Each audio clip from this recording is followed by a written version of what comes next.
사랑하는 성도 여러분, 여러분은 스스로 생각하기를 나는 지혜 있다, 지혜로운 사람이다, 혹시 그렇게 생각하십니까? 여러분, 누가 지혜 있는 사람일까요? 오늘 본문에 보면은 지혜 있는 자가 되라는 말씀이 있는데 15절에 보시면 그런즉 너희가 어떻게 행할지를 자세히 주의하여 지혜 없는 자같이 하지 말고 오직 지혜 있는 자같이 하라, 이런 말씀이 있습니다. 지혜 있는 자, 지혜는 우리 그리스도인뿐 아니라 모든 세상 사람들도 추구하는 어떤 것입니다. 그런데 사전적인 의미는 지혜가 어떤 의미를 갖고 있냐면 사물의 이치를 빨리 깨닫고 사물을 정확하게 처리하는 정신적 능력이다, 이렇게 정의를 하고 있습니다. 사물의 이치를 빨리 깨닫고 또 사물을 정확하게 처리하는 능력이 있다면 이거는 결국은 세상 사람들이 생각하는 지혜란 어떤 성공, 목표 달성, 성취 이런 것과 관련이 있습니다. 내가 원하고 내 꿈을 이루고, 그죠? 어떤 세상에서 성공을 이루기 위해서는 사물의 이치도 빨리 깨닫고 또 사물을 정확하게 처리하는 능력이 있어야 된다, 그런 의미로 보여집니다. 근데 성경에서 말하는 지혜는 사뭇 다른 것을 이야기합니다. 성경에는 지혜를 크게 두 가지로 구분합니다. 두 가지 지혜가 있다라고 말하는데 야고보서 3장 말씀 보시면 이러한 지혜는 위로부터 내려온 것이 아니요 땅 위의 것이요 정욕의 것이요 귀신의 것이니 시기와 다툼이 있는 곳에는 혼란과 모든 악한 일이 있습니다. 다음 17절 오직 위로부터 난 지혜는 첫째 성결하고 다음에 화평하고 관용하고 양순하며 긍휼과 선한 열매가 가득하고 편견과 거짓이 없나니. 아멘. 자, 이게 땅의 지혜와 하늘의 지혜, 하늘로부터 내려오는 지혜, 두 가지 종류의 지혜를 이야기하고 있습니다. 땅에서도 땅의 지혜도 있다, 땅에 속한 지혜도 있다. 그 말은 이 세상 사람들도 어느 정도 지혜를 소유할 수 있는데, 그런데 그 땅의 지혜란 속성이 어떤 것이냐면 정욕적이고 귀신적이다라고 해요. 그러니까 이 창세기 3장에 보면 뱀이 간교했다 그랬죠. 들짐승 중에 가장 간교하다는 표현이 있는데 그 간교하다는 말이 사실 지혜롭단 말이거든요. 지혜로운데 그 지혜를 똑같이 지혜로 번역하면 문제가 되기 때문에 간교하다라고, 이렇게 간사한 지혜다라고 이렇게 번역을 했습니다. 그러니까 땅의 지혜를 사용하면, 그것을 가지고 사용하면 어떤 결과가 나타나느냐? 혼란과 악한 일, 그 다음에 시기와 다툼, 이런 것이 생긴다는 것이죠. 내가 지금 가진 지혜가 땅의 지혜인지 하늘의 지혜인지, 정욕적인 것이고 귀신적인 것, 사단이 주는 지혜인지 아니면 위로부터 하나님이 주신 성령의 지혜인지를 알아보려면 열매를 보시면 돼요. 그런데 하늘로부터 난 지혜는 어떤 것이죠? 결과적으로 성결하고 화평하고 관용하고 양순하고 긍휼과 선한 열매가 가득하대요. 편견과 거짓이 없다는 것이에요. 그래서 내가 지혜를 사용함으로 말미암아서 거룩함을 이루었다. 그거는 하늘로부터 난 지혜죠. 또 화평을 이루었다. 싸우지 않고 다투지 않고 화평을 이루었다. 어떻게 해서든 화목과 화평을 이루었다. 내가 양보하든 포기하든 어떻게 해서든 화평을 이루었다면 그것은 하늘로부터 난 지혜라는 것이죠. 관용하는 것도 마찬가지고요. 양순한 것, 순하고 온순하고, 그리고 긍휼하고 불쌍히 여기고, 그 다음에 선한 열매가 가득한 것, 이런 것들이 맺혀지게 하는 지혜가 바로 하나님이 주시는 위에서부터 난 지혜다라는 것이에요. 잠언 9장 10절 같이 한번 읽어봅니다. 시작. 여호와를 경외하는 것이 지혜의 근본이요 거룩하신 자를 아는 것이 명철이니라. 아멘. 성경에서는 가장 이 지혜의 근본에 대해서 하나님을 경외하는 것이다. 뭐 사물의 이치를 깨닫고 그런 거와 상관없습니다. 하나님을 경외하는 것, 그것이 지혜의 근본이고 출발이다. 하나님을 두려워하는 것이 지혜의 첫걸음이다라고 우리에게 가르치고 있어요. 시편 90편은요 모세의 시입니다. 하나님의 사람 모세의 기도 시인데 시편 90편 12절에 모세가 이렇게 고백하고 있습니다. 같이 한번 읽어볼까요? 시작. 우리에게 우리 날 계수함을 가르치사 지혜로운 마음을 얻게 하소서. 아멘. 모세가 봤을 때 지혜로운 마음은 어떻게 얻느냐? 우리의 날을 계수함을 주님께로부터 배워야 한다는 것이에요. 우리의 날을, 그 말은 뭡니까? 우리 인간은 무한한 인생이 아니라 유한하다는 것이죠. 마치 먼지와 같고 안개와 같은 것이다. 안개는 아침에 잠깐 있다가 해가 뜨면 사라지고, 그죠? 이슬도 마찬가지잖아요. 새벽 이슬도 아침에 해가 뜨면 그렇게 아름다워 보여도 결국은 사라지는 것이 이슬이잖아요. 해가 뜨면. 그렇게 먼지 같고 안개 같고 이슬 같은 게 바로 우리 인생이다라는 것을 일단은 우리가 인정하고 인식하고 그것을 그러므로 우리의 날이 유한하다는 것을, 우리의 날을 계수함을 가르치소서. 이래서 우리가 하나님께 지혜로운 마음을 얻게 된다라고 이 모세가 그렇게 시를 통해서 표현했습니다. 그러니까 다르게 말하면요, 우리는 유한한 인생이고 이 짧은 우리 인생이 70여 강건하면 80이라고 했는데 그것이 날아간다 그랬어요. 화살처럼 날아간다고 했는데 그렇게 솜새같이 날아가는 초능과 같은 이 짧은 세월을 어떻게 우리가 지혜로운 자로 살 것이냐, 그것은요 영혼을 위해서 오늘을 사는 것이에요. 영혼을 위해서 오늘을 사는 것이 그것이 지혜다라고 이렇게 말씀드릴 수가 있어요. 하나님께서 유한한 우리 인생에게 언젠가 죽어 흙으로 돌아갈 수밖에 없는 우리 인생에게 전도서에 보면 무슨 마음을 주셨습니까? 영혼을 사모하는 마음을 주셨잖아요.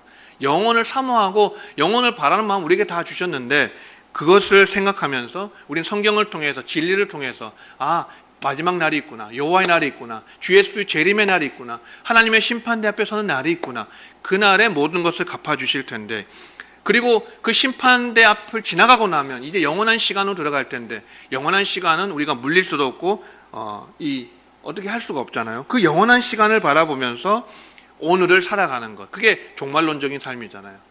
영혼을 생각하고 영혼을 바라보면서 오늘을 사는 것, 그것이 지혜다. 저는 이렇게 말씀드리겠습니다. 16절에 보시면 같이 한번 읽어볼까요? 시작. 세월을 아끼라, 때가 악하니라. 아멘. 오늘 이 제목이 세월을 아끼라입니다. 여기 세월이라고 하는 이 시간은 성경에서 원어적으로 보면 시간을 두 가지로 표현하는데, 하나는 이 흘러가는 시간, 크로노스라고 하는 연대기적 시간이 있고, 여기서 말하는 세월은 카이로스라고 하는 이 어떤 타이밍, 때라고 하는, 기회라고 하는 그런 것으로 번역할 수 있습니다. 그리고 아끼라는 단어가 아끼라, 세이브하라 이런 뜻이겠지만 원어에 보면은 구속하라 그런 뜻이에요. 그러면 무슨 뜻일까요? 기회를 되살아 그런 뜻이겠죠. 기회를 되살아, 기회를 구속하라. 우리에게 늘 시간이 주어져 있는 게 아니고 늘 기회가 있는 것이 아니고 늘 때가 있는 것이 아니고 늘 타이밍이 오는 것이 아닙니다. 그죠? 하루 24시간, 모든 사람이 24시간 살고, 여러분 혹시 하루 40시간 사시는 분 있어요? 없잖아요. 다 24시간 똑같아요. 그리고 시간은 지나가 버리면 어떻게 되죠? 쏟아버린 물처럼 이 물을 쏟으면 다시 주워 담을 수 없듯이 시간이 지나가 버리면 쏟은 물과 같이 담을 수가 없습니다. 돌이킬 수가 없습니다. 그러니까 사실 사람들은 시간이 금이다라는 말을 하지만 사실상 시간은 금보다 더 귀한 것입니다. 훨씬 더 귀한 것입니다. 왜 그렇죠?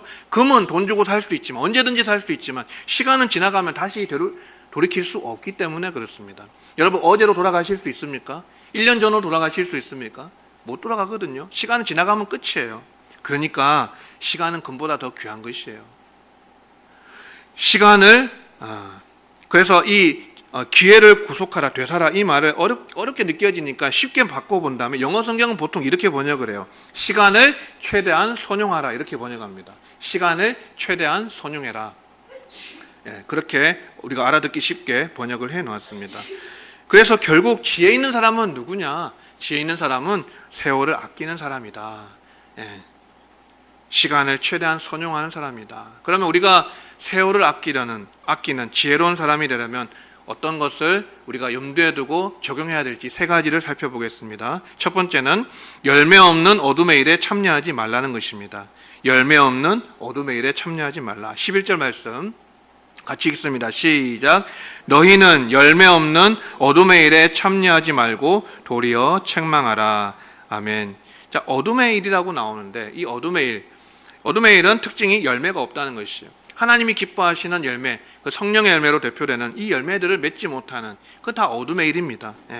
어둠의 일은 간섭하지 말고 끼어들지 말고 참여하지 말아라. 그것이 세월을 아끼는 것이고 지혜로운 자다라고 말씀하고 있어요. 여러분 어둠의 일, 열매 없는 어둠의 일, 여러분 어떤 것을 생각하십니까? 저는 제가 칼럼에도 실었지만 날마다 수성못을 이렇게 아내와 함께 도는데 가다 보면은 여러 가지를 보게 됩니다. 어제도 그저께부터인가요? 금요일 저녁부터 수성못 페스티벌이 시작이 됐는데 일주일 동안 그걸 준비하더라고요. 그 무대를 설치하는데 제가 수성못을 지금 하루 한 바퀴 빠지지 않고 돌았던 게 벌써 봄부터 시작했으니까 한 5개월은 됐습니다. 하루도 빠지지 않고 거의 돌았는데 이 돌면서 보면은 여러 가지 행사들이 수성못에서 이루어지고 있어요. 근데 1년 중에 수성구에서 가장 공들이고 가장 돈 많이 들이고 가장 많은 인력을 투입해서 크게 성대하게 하는 행사가 바로 이 시기에 열리는 수성못 페스티벌이더라고요.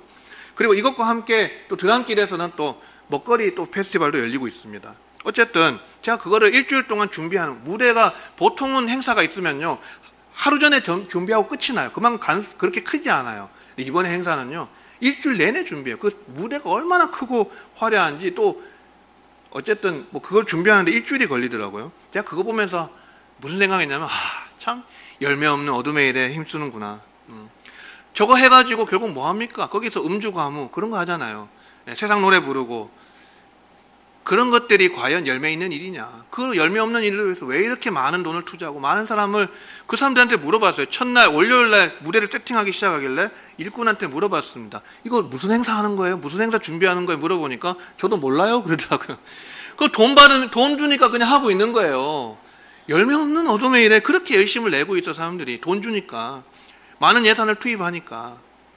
거기서 이루어지는 그 무대뿐 아니라 옆에 보면 전부 다 천막 쳐놓고 다 먹고 마시는 거예요. 그러니까 다 열매 없는 어둠의 일이에요. 그러니까 제가 이 칼럼에도 썼듯이 제목이 합법적인 불법이에요. 그 모든 것이 다 합법적인 일들이지만 사실상 불법인 건 뭡니까? 하나님 앞에서 다 그것들이 열매 없는 일이고 어둠의 일이고. 왜?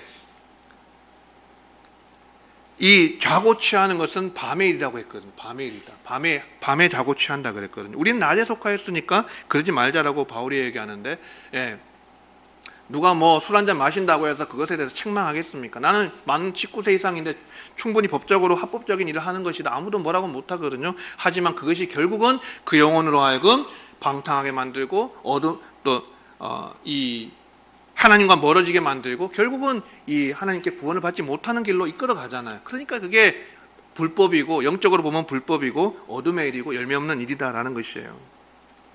로마서 13장 보시면, 밤이 깊고 낮이 가까웠으니 그러므로 우리가 어둠의 일을 벗고 빛의 갑옷을 입자. 낮에와 같이 단정히 행하고 방탕하거나 술 취하지 말며 음란하거나 호색하지 말며 다투거나 시기하지 말고 오직 주 예수 그리스도로 옷 입고 정욕을 위하여 육신의 일을 도모하지 말라. 아멘. 자, 여기 어둠의 일이 또 나오죠. 로마서에서 바울이 어둠의 일은 또 같은 말이 뭐냐? 육신의 일이래요. 육신의 일. 어둠의 일, 육신의 일. 우리 육체가 어떤 본능적으로 좋아하는 것도 있잖아요. 그러한 일들을, 거기 대표되는 게 여러 가지가 있는데 처음에 시작하는 것이 뭐예요?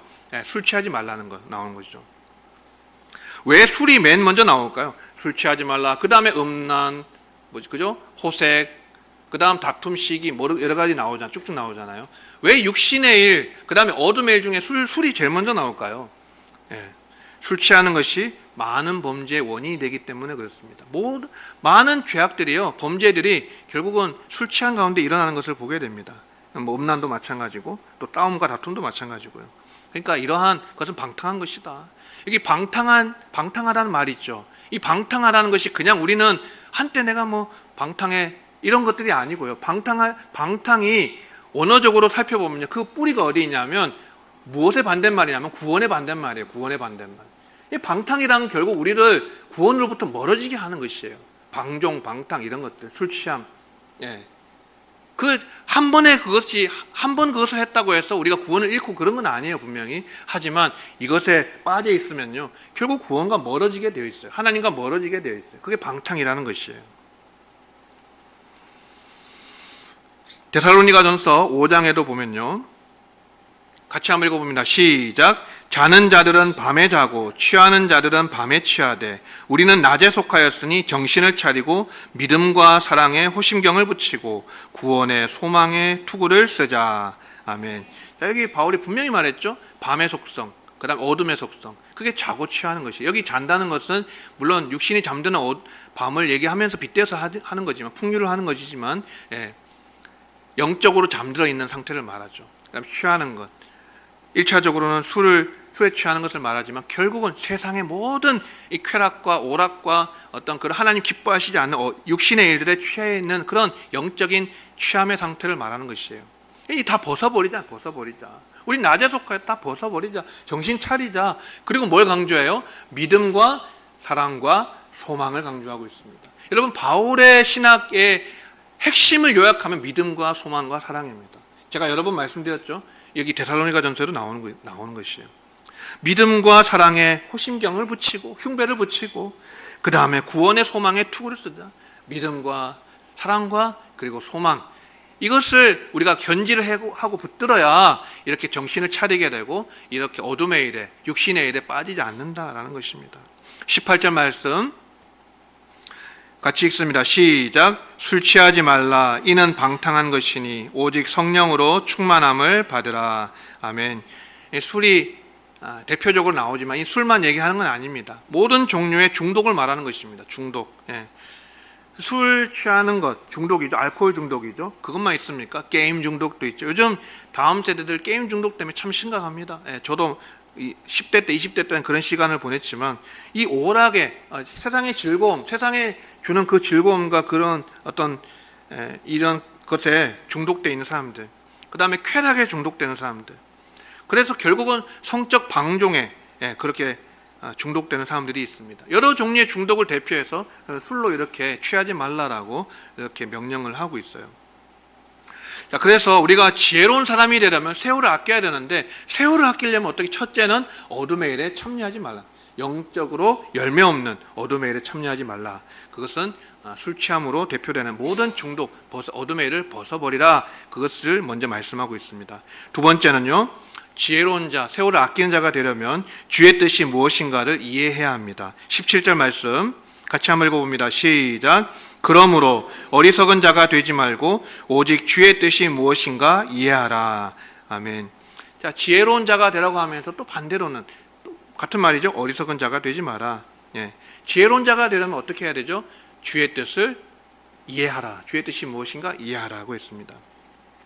여기 이해하라라고 하는 단어가요, 통찰력을 가지고 분별하다, 그런 뜻을 갖고 있습니다. 통찰력과 분별력을 표현하는 단어입니다. 그러니까 하나님의 뜻이 있다, 주님의 뜻이 있다, 그것을 우리가 통찰하고 분별해야 된다, 이해해야 된다라고 우리에게 바울이 명령을 하고 있어요.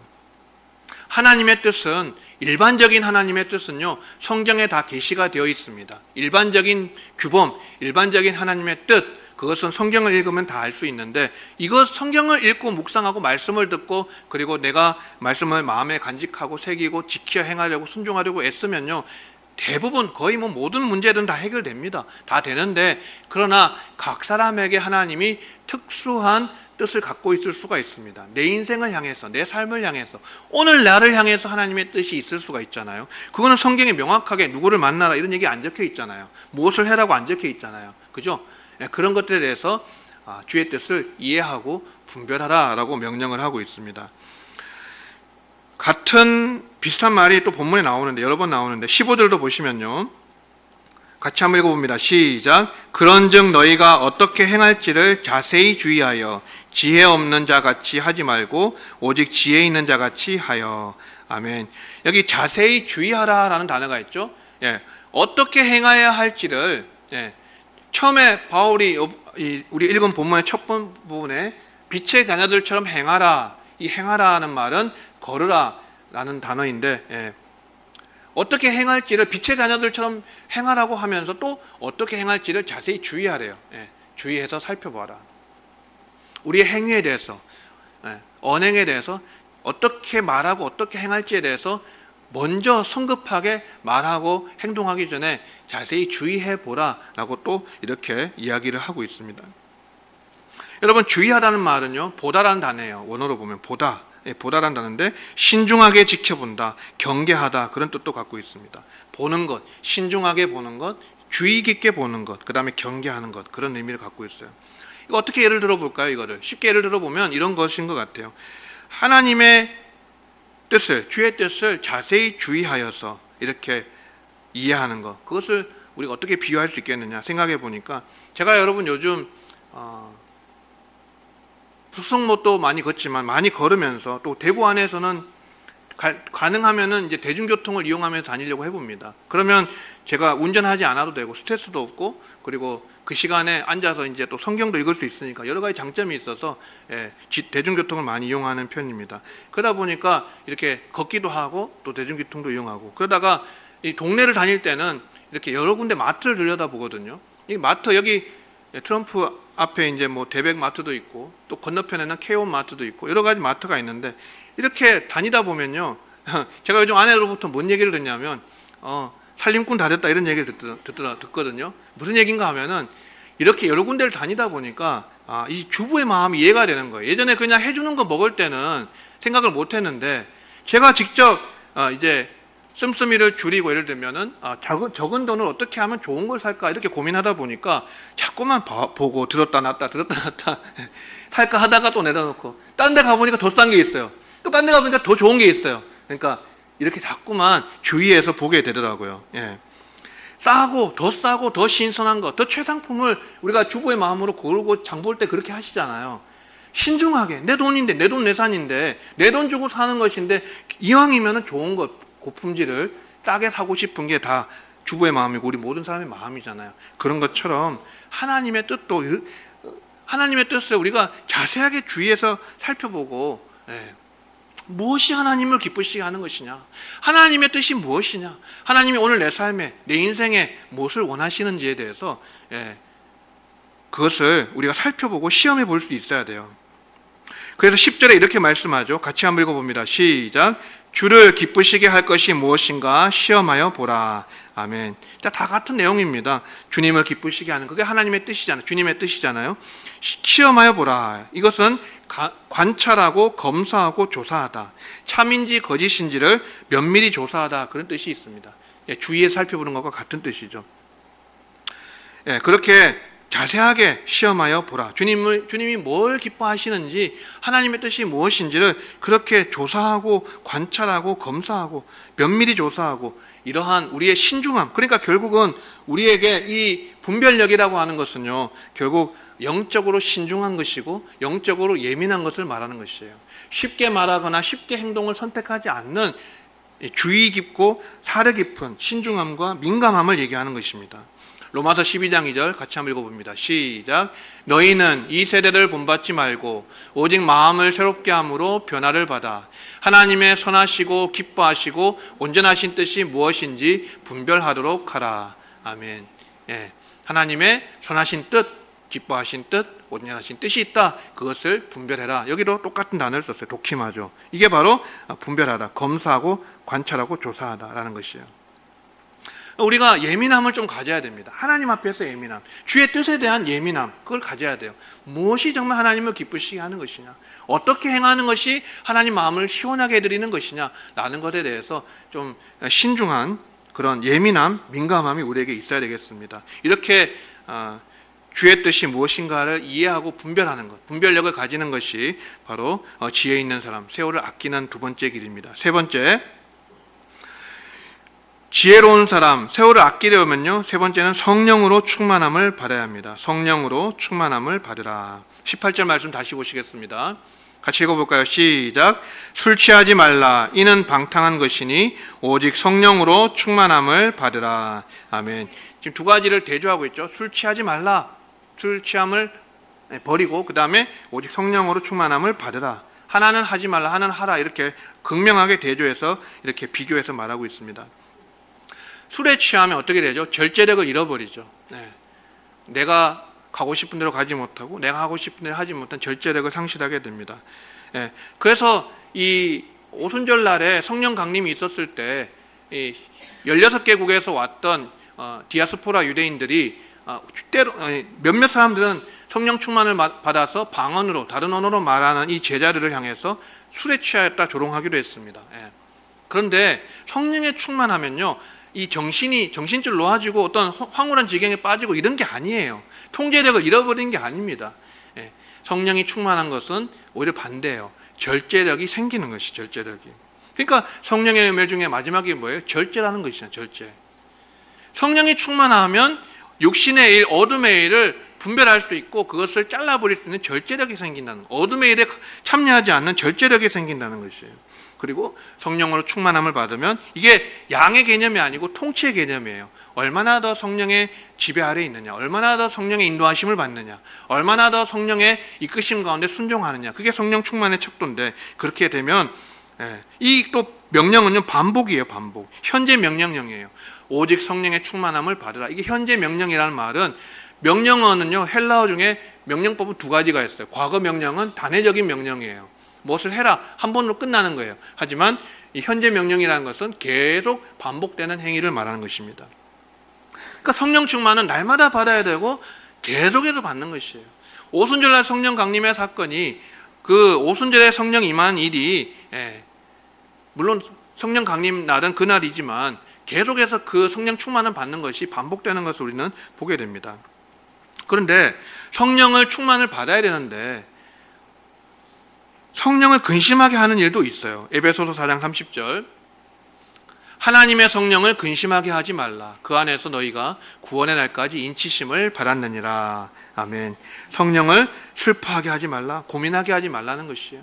우리가 예수 믿고 거듭나면, 중생하면, 그죠? 우리 안에 성령이 내주하시는 거 우리 신학적으로, 교리적으로 다 알고 있습니다. 그런데 이 성령은, 신자에게 오신 성령은 적어도 영원히 떠나지는 않습니다. 영원히 떠나고 우리를 버리시진 않아요. 하지만 근심하실 수 있습니다.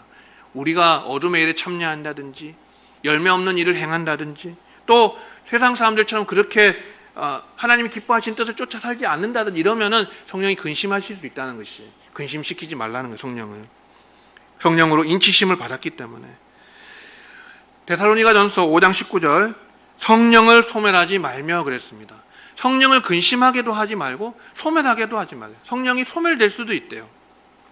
이게 소멸하다는 말이요, 끄다, 억누르다 그런 뜻이에요. 끄다, 억누르다. 성령께서 우리 안에 어떤 일을 하시죠? 진리의 성령께서 우리에게 하나님 말씀을 생각나게 하시고 진리의 모든 길로 이끌어 가시는데, 그런데 그렇게 하시기 위해서 우리에게 말씀을 생각나게도 하시고 또 성령의 생각을 주시기도 하십니다. 하나님의 성령의 생각을 주신, 생명과 평안이 되는 성령의 생각을 주시는데, 그것을 우리가 받아들이고 수용하고 순종하면 성령께서 근심하지 않고 또 소멸되지 않고 성령이 충만함을 유지할 수 있지만, 성령의 생각을 계속 주심에도 불구하고 우리가 그것을 거부하고 거절하면 성령이 자꾸만 꺼져간다는 것, 불이 꺼져간다는 것이, 억눌러진다는 것이에요. 여러분, 과거에 한 번씩 다 기도원이라든지 하나님 말씀 집회라든지 어떤 계기를 통해서 성령 충만을 한번 손잡이 맞는 것처럼 맞은 적이 다 있으실 거예요. 그런데 지금 그 성령의 충만함을 유지하고 있느냐, 혹시나 여러분 그 성령이 점점점 소멸되고 있지는 않은지 한번 점검해 보셔야 돼요. 내가 그 성령을, 역사를, 성령이 주신 생각과 감동을 자꾸만 불을 끄거나 억누르고 있지는 않는지, 그거 하지 마라 그랬는데 계속 한다든지, 그것 좀 해라라고 하는데 하지 않는다든지, 그럼 성령이 근심할 뿐 아니라 소멸된다는 것이에요. 그러지 말라는 것입니다.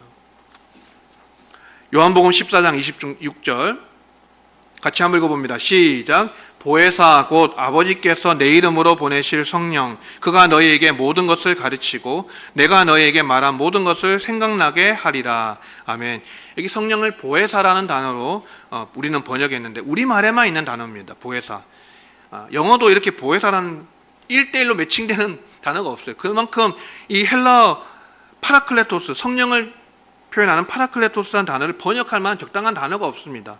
이 단어의 뜻은요, 조력자라는 뜻, 도와주는 분이라는 뜻도 있고, 격려하시는 분이라는 뜻도 있고, 상담해 주시는 분이라는 뜻도 있고, 중재하시는 분이라는 뜻도 있고, 대변해주고 옹호하시는 분이라는 뜻도 있어요. 여러 가지 뜻을 갖고 있는 게 이 파라클레토스인데, 이거를 번역하려다 하다 보니까 우리말로는 그냥 보혜사, 보호하시고 은혜 베푸시고 가르치시는 선생님, 이렇게 번역을 했는데, 어쨌든 보혜사 성령이 오시면 어떻게 하죠? 모든 것을 우리에게 가르치시고 주님의 말씀을 다 생각나게 하신대요.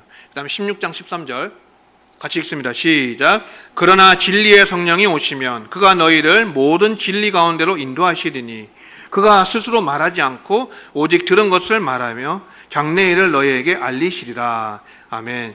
자, 성령은 무슨 영이죠? 진리의 영이래요. 진리의 영. 하나님의 영 성령은 진리의 영이다. 진리라는 말은 결국 하나님 말씀이 진리잖아요. 그러니까 말씀의 영이에요. 말씀의 영. 아까도 들은 것을 말하며, 여기 들은 것을 말하시고 스스로 말하지 않는데, 성령은 자의적으로 말씀하지 않습니다. 성령이 하나님도 말씀하시지 않고 예수님도 말씀하지 않은 것을 독단적으로 말씀하시지 않아요. 성령은 이 기록된 성경을 근거로 해서 이것을 가지고 우리에게 말씀하신다는 얘기인데, 그러니까 진리의 영, 진리로 인도하신다는 말은 결국 말씀으로 인도하신다, 그 뜻이에요. 그러면 우리가 어떻게 하면 이 성령으로 충만함을 받으라 했는데, 술 취하지 말고 방탕한 것이니까 성령으로 충만함 받으라고 했는데, 어떻게 성령 충만 받아야 될까요? 성령 충만을 받는 것은요, 결국은 진리의 영이시기 때문에 성령은 우리가 말씀을 읽고요, 말씀을 듣고요, 말씀을 지켜서 순종하려고 하면요, 성령 충만은 다 주어지게 되어 있어요. 성령이 충만하게 우리에게 임하게 되어 있습니다. 진리의 영이시기 때문에. 그래서 우리 장로교 개혁주의는 사실 말씀을 굉장히 강조합니다. 순복음 같은 경우는, 순복음 교단은 되게 체험을 강조하는 면이 있어요. 방언을 해야 구원받은 증거다라고 말하기도 하고 막 이렇게 얘기하는데, 우린 그러지 않아요. 우리는 오직 말씀만을 강조해요. 왜? 진리의 영이시기 때문에. 성령이 진리의 영이시기 때문에 어떤 특별한 체험이나 어떤 경지나 어떤 그런 것을 추구할 필요가 없다는 것이에요. 우리는 말씀 가운데 거하고, 말씀을 읽고 가까이 하고, 그리고 듣고, 그리고 지켜 행하려고, 순종하려고 애쓰고 몸부림치면 다 성령 충만을 누구나 누릴 수 있다라고 우리는 그렇게 믿는 것이에요. 자, 19절 20절 보시면요, 시와 찬송과 신령한 노래들로 서로 화답하며 너의 마음으로 주께 노래하며 찬송하며 범사의 우리 주 예수 그리스도의 이름으로 항상 아버지 하나님께 감사하며. 아멘. 자, 여기서 찬송하고 감사한다는 내용이 나오죠. 찬송하며 감사하며. 성령 충만하면 우리에게 무슨 열매가 맺힙니까? 날마다 신령한 노래로 찬양한다, 찬송한다, 하나님을 찬송하고, 또 찬송하면 또 우리가 성령 충만이 더 입혀지고 계속해서 선순환이 이루어지죠. 감사도 마찬가지예요. 성령 충만하면 내 영혼에서 감사가 터져 나옵니다. 불평과 원망이 사라지고 어떤 상황 속에서도 범사의 모든 일에, 그럼에도 불구하고 그리 아니하실지라도 감사할 수 있는 그러한 영혼의 능력이 나타난다는 것이에요. 자, 그리고 마지막으로 사도행전 4장 31절 같이 읽습니다. 시작. 빌기를 다하매 모인 곳이 진동하더니 무리가 다 성령이 충만하여 담대히 하나님의 말씀을 전하니라. 아멘. 아까 성령 충만을 어떻게 받느냐? 말씀에 있다라고 했죠. 또 하나는 기도입니다. 그죠? 기도. 빌기를 다하매. 이것은 사도들이 공회에 잡혀가서 이 신문 받고 핍박을 당한 후에 풀려나서 다시 한번 하나님 앞에 기도했을 때, 간절히 기도했을 때 성령 충만, 사도행전 2장에 처음으로 임했던 그 성령의 충만함이 다시 반복되는 것을 보여주는 것이에요. 이게 사도행전에서 계속 반복이 됩니다. 그러니까 성령의 충만함을 받으라. 현재 명령이라는 것은 반복, 계속이라는 뜻이 있다고 했잖아요. 그러니까 날마다 우리가 계속적으로 성령의 충만을 받아야 합니다. 사랑하는 성도 여러분, 이렇게 진리의 영이신 성령, 하나님의 말씀과 기도로 우리가 말씀을 사모하고 날마다 읽고 묵상하고 순종하고, 그리고 기도함으로, 기도에 힘쓰므로써 날마다 성령 충만하여서 어둠의 일에 참여하지 않고 세월을 아끼는 지혜로운 자가 되어서 하나님의 뜻을 분별하고 하나님의 뜻을 다 이루시는 복된 성도님들 되시기를 주의 이름으로 축원합니다. 마지막으로 한 가지만 말씀드립니다. 세월을 아끼는 이 지혜로운 사람, 아까 영혼을 생각하면서 영혼을 위해서 오늘을 사는 것이 지혜다라고 말씀드렸잖아요. 그 두 사람을 소개하겠습니다. 첫 번째 사람은 짐 엘리엇이라고 한 사람입니다. 이 짐 엘리엇은 휘튼 대학을 수석으로 졸업한 인재였습니다. 그런데 이 휘튼 대학을 수석으로 졸업하고서 에콰도르에 우아라니족이라고 하는 식인종이 있습니다. 그 식인종에게 복음을 전하기 위해서 이 경비행기를 타고 4명과 함께해서 최초로 우아라니족을 최초로 선교하러 갔습니다. 그런데 그곳에서 비행기에서 내리자마자 그 모래톱에서 창에 찔려서, 식인종에 의해서 창에 찔려서 죽게 됩니다. 순교를 하게 되죠. 그의 나이가 28세, 28세에 순교를 하게 됩니다. 그래서 이 사건이 있은 후에 이 휘튼 대학을 수석으로 졸업한 이 젊은이에게, 장래가 촉망되는 이 젊은이에게 이렇게 허무하게 선교의 꿈을 가지고 갔지만 선교도 해보지 못하고 순교한 이 젊은이를 향해서 대서특필하면서 미국에서 그렇게 신문이 났대요. What a waste. 이 어찌된 낭비된 일인가, 이 어떤 낭비인가, 이렇게 그렇게 기사가 났겠지만 이 짐 엘리엇은 결코 낭비가 아닙니다. 그리고 28살에 일찍 꽃다운 나이에 순교를 했지만, 그러나 그가 수많은 잠자는 영혼들을 깨웠어요. 많은 영혼들을 깨웠어요. 그리고 그의 아내가 엘리자베스 엘리엇인데, 이분이 남편의 순교를 회고하면서 그의 삶을 조망한 책을 썼는데 전능자의 그늘이라는 책을 썼어요. 이 책을 통해서 전 세계 수많은 하나님의 사람들, 영적으로 잠든 사람들이 잠에서 깨어나고 하나님을 위해서 다시 한번 헌신하고 도전하는 그러한 많은 사람들이 일으켰던, 여러분 보세요. 오랜 세월을 산다고 해서 우리가 70, 80, 강건한 80인데 100살을 산다고 하여도요, 이러한 선한 영향력 하나 끼치지 못하고 잠드는 사람도 많습니다. 그러나 짧은 인생, 30도 살지 못했지만, 그러나 28살에 순교한 이 청년의 삶을 통해서 수많은 사람을 일깨우고 잠에서 깨어나게 하고 많은 사람을 도전했던 이 사람은 결단코 헛된 인생이 아니었고 영혼을 위해서 이 오늘을 살았던 사람이 짐 엘리엇이었습니다. 짐 엘리엇이 한 말이 이것입니다. 잃어버릴 수 없는 것을 얻기 위해 지킬 수 없는 것을 버리는 자는 어리석은 자가 아니다. 여러분, 잃어버릴 수 없는 것이 뭘까요? 짐 엘리엇이 말한 잃어버릴 수 없는 것이 뭘까요? 영혼의 시간 속에서 하나님께서 우리에게 주시는 보상이 잃어버릴 수 없는 것이라고 본 것 같아요. 물론 이것에 대해서 주석이 없으니까 알 수 없지만 제가 봤을 때는 잃어버릴 수 없는 것이란 뭐냐? 영원한 시간 속에서 하나님의 나라에서 하나님의 영원한 시간 속에서 하나님이 보상해 주시는 그 칭찬과 상은 절대로 잃어버릴 수 없는 것이다. 그것을 얻기 위해서 지킬 수 없는 것을 버리고 포기하는 자. 지킬 수 없는 것은 뭘까요? 내가 지킬 수 없는 게 뭐예요?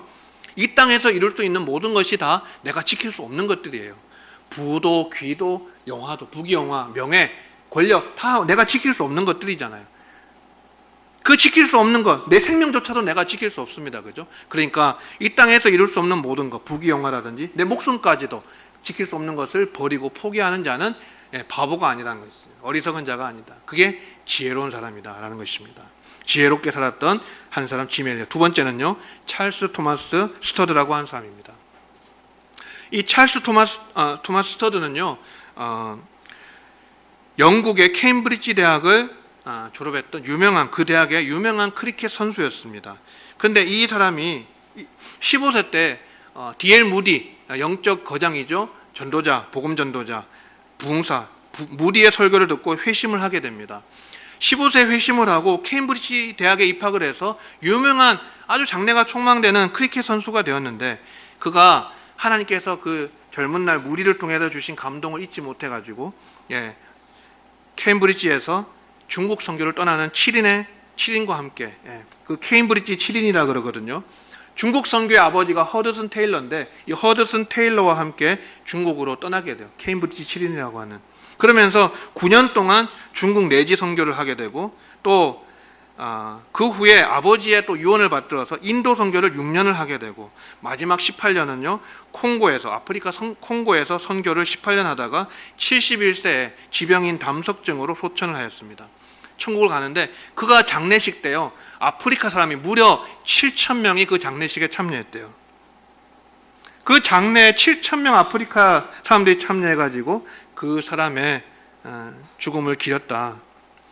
이 스터드가 세운 그 선교회가 뭐냐면 아프리카 심장 선교회인데, 이것이 나중에 세계 복음화 십자군으로 바뀌고 지금의 웩이라고 하는 국제 선교회로 변모하게 됩니다.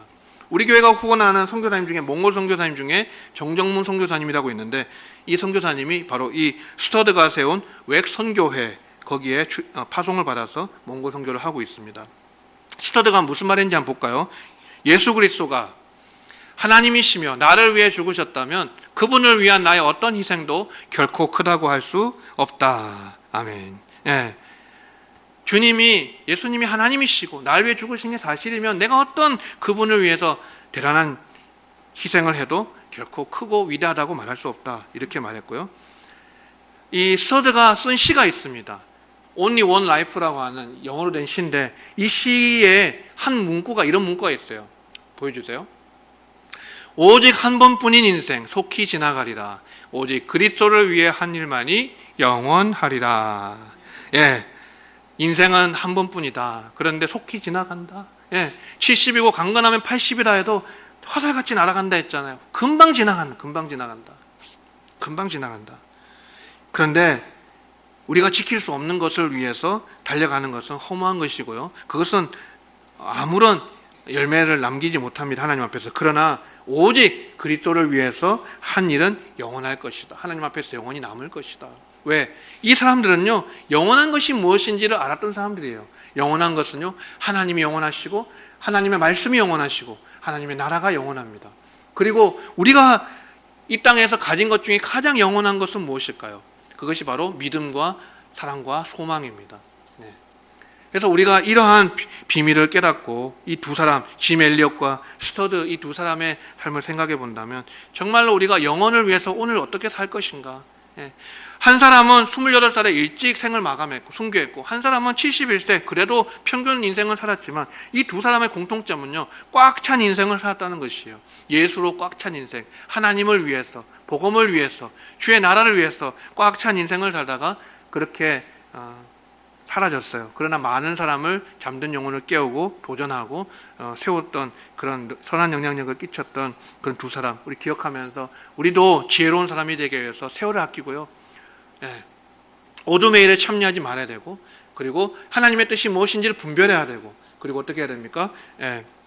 우리가 성령으로 충만함을 받아서 지혜로운 자, 세월을 아끼는 자가 되어서 하나님 앞에서 영원의 시간 속에서 잃어버릴 수 없는 것으로 영원히 보상받을 수 있는 저와 여러분 되시기를 주의 이름으로 축원합니다.